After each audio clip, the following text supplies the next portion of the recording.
In the summer of 1839, a child was found locked inside a sugar storehouse along the Mississippi River. He was no older than 7. The man who opened the door later testified that the boy did not cry. He did not beg. He only stared, with eyes so pale and deliberate that the man stepped backward, as if struck. Because those eyes were identical to the mayor's. Not similar. Not familiar. Identical. Same unusual gray ring. Same heavy lid.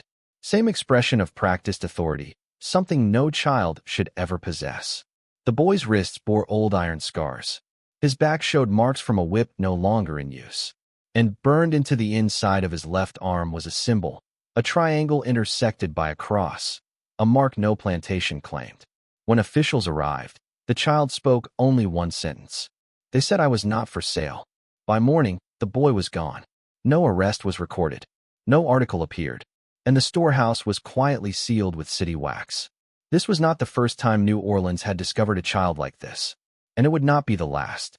New Orleans in the early 19th century was a city built on layers. French bones beneath Spanish brick. Catholic ritual masking older, darker rhythms. Commerce blooming over blood-soaked soil. It was also a city that understood containment. If something threatened the stability of its ruling families, it did not disappear loudly. It simply stopped being mentioned. Between 1812 and 1845, at least 17 undocumented children were quietly recovered from plantations, orphanages, and river facilities. Parish records describe them only as unplaceable. No birth origin, no sale record, no owner. What disturbed clergy and officials alike was not their condition. Enslaved children were tragically common. It was their faces. These children resembled prominent men with terrifying precision. Judges, shipping magnates, state legislators, seminary donors. Same jawlines, same ear shape, same rare bone asymmetries. One priest wrote in a private letter, "These are not coincidences. These are reflections." The children were transferred, always at night, to church-run institutions or private care houses funded by anonymous donors. Within weeks, they vanished. No graves, no adoption records, no names. And the newspapers, normally eager for scandal, printed nothing. Because the editors were related. On Ursuline Street stood St. Bridget's House for Indigent Youth, officially established in 1817. Locals whispered another name. The Mirror House. Children inside were not taught trades. They were not prepared for sale. They were instructed in posture, silence, memory. Former caretakers later confessed that certain children were separated immediately upon arrival, always those who resembled someone important. These children were dressed better, fed better, and watched constantly. At night, priests and visiting benefactors would walk the halls with lanterns, studying faces as though inspecting portraits that had come alive. One nun recorded this in a journal never meant to be read. They do not want the children. They want to see themselves forgiven. Some children were taken away after these visits. Others were punished for speaking names they were never taught, calling priests father with unsettling certainty. In 1828, 3 children disappeared in one night. The next morning, St. Bridget's burned. The fire was ruled accidental. The children were never listed among the dead. Hidden in a Jesuit archive outside the city, historians later uncovered fragments of a doctrine never publicly acknowledged. It was called the doctrine of continuance. The belief was simple and monstrous. That power, once accumulated, must never dilute. That bloodlines must be tested, refined, corrected. That illegitimate offspring were not mistakes, but evidence. Children born of enslaved women to powerful men were seen not as sins, but as unfinished versions, failures that needed to be erased or studied. The doctrine framed this as mercy. If the child was weak, they were removed quietly. If the child was strong, observant, commanding, intelligent, they were isolated. Because they were dangerous, they proved the lie. That power was not divine. That authority was inherited through cruelty. That the ruling class was not chosen, only reproduced. And New Orleans learned something early. Truth does not need to be denied, only buried deep enough that no one dares to dig. Beneath the southern edge of New Orleans, where the Mississippi bends like a coiled serpent, stood St. Lazarus Seminary, a theological training house officially abandoned in 1822. Officially, the building still received shipments. Candles, Medical supplies. Blank ledgers. Shackles small enough for children. Local fishermen reported lanterns moving behind its bricked windows long after midnight. River pilots whispered of muffled cries drifting across the water when fog lay thick over the docks. In 1833, a dockworker named Henri Baptiste followed one such sound. What he discovered destroyed his sanity. He entered through a collapsed drainage tunnel and emerged inside a stone chamber carved directly into the earth. There, arranged along the walls, were rows of narrow, iron beds. Each held a child, all of them sleeping, and all of them identical to prominent men across Louisiana. Not similar, exact. Henri later described it as walking into a hall of living portraits, as if the powerful had shed their younger skins and hidden them away. Some children stirred as he passed. One whispered, "They say we must forget our first faces." Henri fled. 3 days later, he was found wandering the docks, unable to speak, his eyes permanently fixed in terror. Within a week, St. Lazarus was sealed with concrete. No excavation was ever permitted. The deeper historians dug, the clearer the pattern became. New Orleans' ruling families did not merely tolerate illegitimate children. They produced them intentionally. Powerful men targeted enslaved women not only for domination, but for genetic experimentation. Women with high intelligence, strong bone structure, unusual eye color, exceptional memory. These traits were selectively harvested. Children who exhibited the right inheritance were removed quietly. Children who didn't vanished. One private plantation ledger records the chilling phrase, "Specimen unsatisfactory. Disposed." The children deemed worthy were raised in controlled environments, orphanages, seminaries, convents, where their personalities could be shaped, not to live, but to serve as contingencies. If a legitimate heir died, if a family line weakened, if rebellion surfaced, these hidden children could replace them. Same face, same blood, different obedience. The city became a web of doubles, known families above, shadow families below. And the shadows were learning .69809. In 1844, a girl named Clara Dumont was recovered from a burned sugar mill. She was 8. She could read Latin. She spoke fluent French, Spanish, and English. And she knew the names of 12 men she had never met. One of them was the Louisiana state treasurer. When questioned, she said, "We were taught to remember everything, because forgetting makes us harmless." She described underground classrooms, candlelit lessons, priests and doctors teaching children how to observe powerful men, their habits, their weaknesses, their secrets. They were told, "One day, you may need to become them." But Clara remembered something else. A chamber beneath the seminary, a place the priests called the Archive of Flesh, where children who failed behavioral testing were taken.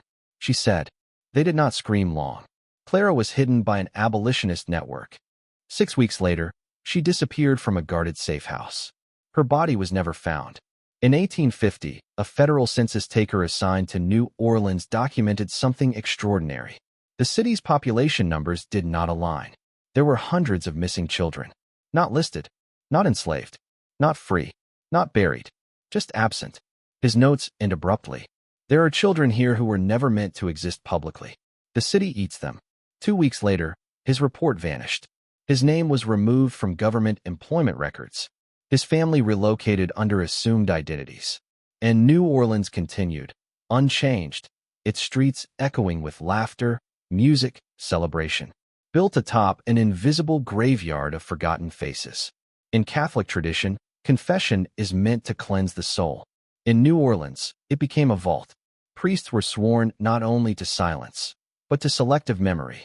Certain confessions were never written, never absolved, never forgotten.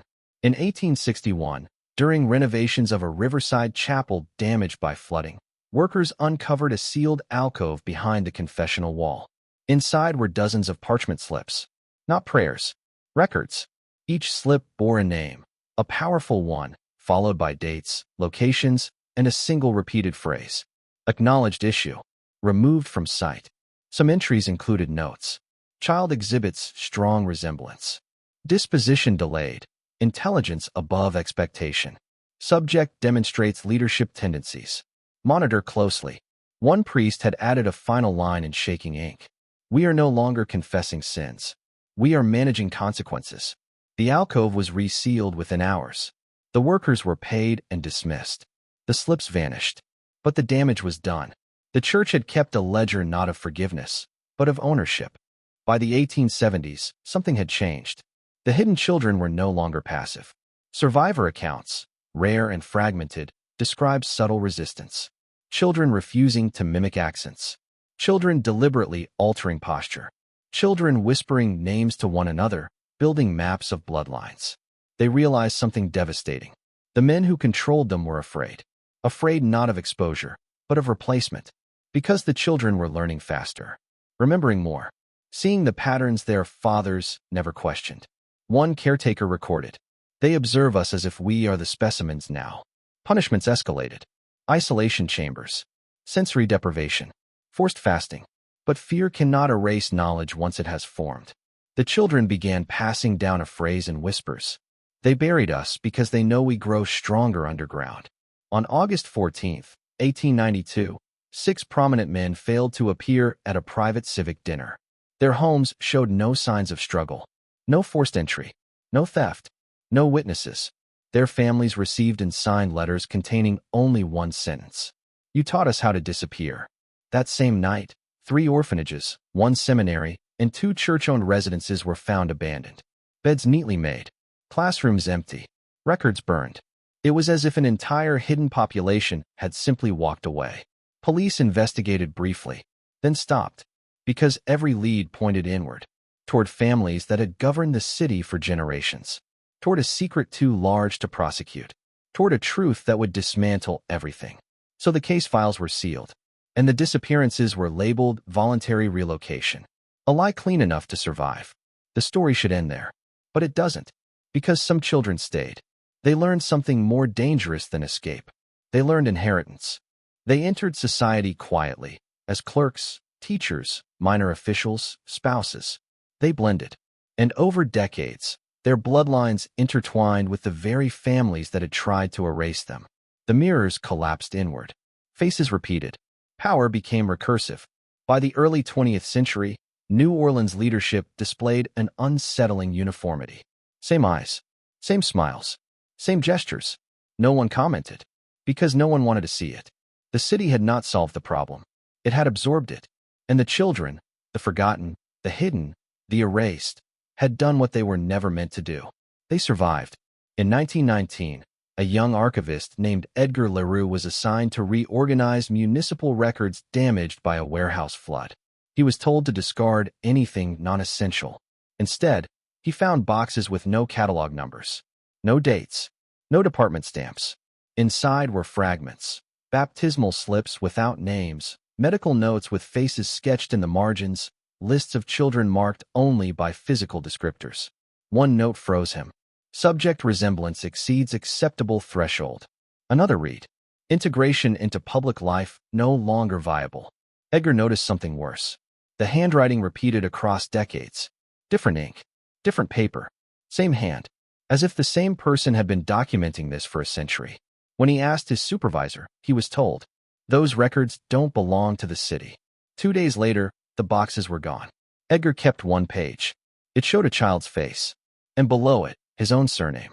By the 1920s, New Orleans elite families shared an unspoken rule. You do not investigate resemblances. If a child's face appeared twice in the family tree, separated by generations, you called it coincidence. If portraits seemed to age backward, you changed frames. If a servant's child mirrored your own, you relocated them. Silence had become inheritance. One private letter from a society matron reads, "It is better to raise the familiar than to acknowledge the origin." The city's power structure was no longer hiding a secret. It was maintaining an ecosystem. Those who questioned it lost funding, lost appointments, lost relevance. Those who accepted it thrived. And the children who once lived underground? Their descendants walked freely now, indistinguishable, educated, positioned. The system had evolved. In 1936, a dock worker named Samuel Price suffered a mental collapse after visiting a city museum. He had wandered into a portrait gallery and found himself staring back. A painting dated 1841. Same scar on the chin. Same asymmetrical brow. Same eyes. The plaque named a former governor. Samuel screamed. Doctors diagnosed delusion. But before he was institutionalized, Samuel spoke to a journalist. They didn't die.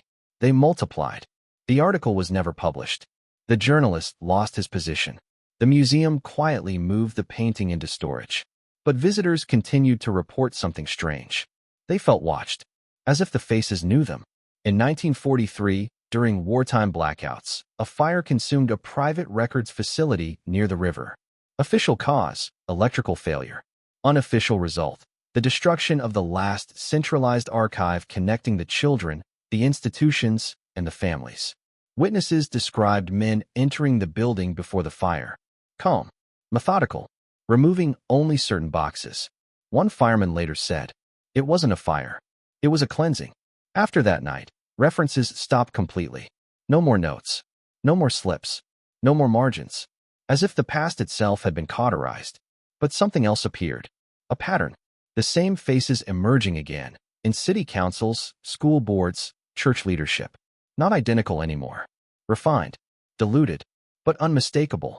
The children had not been erased. They had been normalized.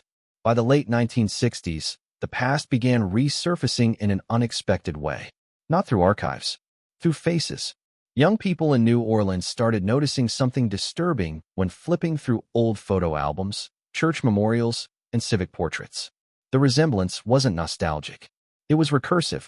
A college student recognized his own face in a 19th-century funeral photograph. A woman saw her daughter's eyes in a portrait painted before the Civil War. A man traced his lineage and found the same firstborn son repeated every 3 generations. Same name, same posture, same gaze. They compared notes quietly. What they found was not a family tree. It was a loop. No one could identify the origin point, because the origin had been deliberately erased. A private genealogical study conducted in 1974, funded, and then abruptly terminated, reached a conclusion never released publicly. The city's most enduring power structures did not descend from a single lineage. They descended from a controlled population. Children once hidden, managed, and redistributed had slowly become the backbone of the city itself. The enslaved had not only survived, they had been absorbed. Not through justice, not through recognition, but through utility. The report ended with a warning. When a system erases its victims without dismantling itself, those victims do not disappear. They become infrastructure. The study was sealed. The lead researcher died 2 years later. Natural causes. New Orleans today is celebrated for its culture, resilience, and layered identity. But beneath the music, beneath the parades, beneath the joy, there is an inheritance no one teaches. A legacy of children whose names were never written, whose lives were never acknowledged, whose faces were studied, corrected, hidden, and reused. They were not ghosts. They were foundations. And foundations do not scream. They hold. Every institution that outlived its sin did so because someone else carried the weight. And the city learned the most dangerous lesson of all. You don't need to destroy the truth if you can live comfortably on top of it. The final file in the forgotten files is not a document. It is a question. How many systems today still depend on invisible children? How many faces in power feel strangely familiar? How many histories were resolved simply by silence? Because New Orleans was not unique. It was early, and the children who were never meant to exist proved something irreversible. You can erase a name. You can burn a record. You can seal a chamber. But blood remembers. And sometimes, it comes back wearing a suit.